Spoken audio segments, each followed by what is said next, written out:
Hey, Be Joyful Church. Well, we are at the end of 1 Peter 1. We're in verse 21. We're just almost there. And it's almost like Peter's tempo of writing might be increasing just a little bit. He's really getting to his point. He said, you can walk in holiness, and you can do it because you have such a good God who brought you Jesus, and Jesus did all this for you, and you need to know this about Jesus. And now he's returning to a little bit of a focus on God again.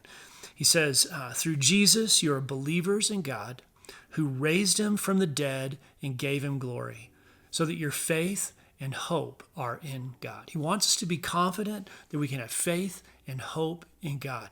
And his proof is that he raised Jesus from the dead. And I just spent some time thinking about that as I had been reading earlier about the sacrifices that were required for the Passover for the Hebrew people. And multiple unblemished bulls, unblemished rams, goats. There were other kinds of offerings that were given that had to be excellent. All of those were given symbolically to cleanse the people and make them right before God. And of course, they didn't actually do that. It would be the blood of Christ that would cover all sin for all time, not just sin from the previous day, week, month, year, but for all time, past, present, and future, all the way up until to now, in your life and in my life. And so for Christ to take all of that on, he had to be a pretty special, unblemished, and perfect sacrifice. And it wasn't as if Christ fell asleep and died, that it was a peaceful thing. And we all know that from the cross, but it was so much more than we can ever imagine.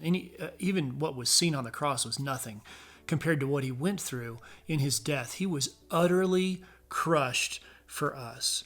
But God raised him from that horrific death. And he brought him back not only to life, but to glory, to his right hand, to a place that we will eventually join him through faith and hope, which are in our God. So I want to ask you, take a minute, write down your thoughts about the magnitude of sin that fell on Christ, even the magnitude of your sin that fell on him. What does that mean to you? How can you get in touch with that by just writing about it?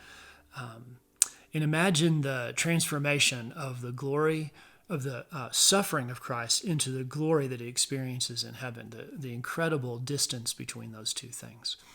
All right. Have a good day. We'll see you soon.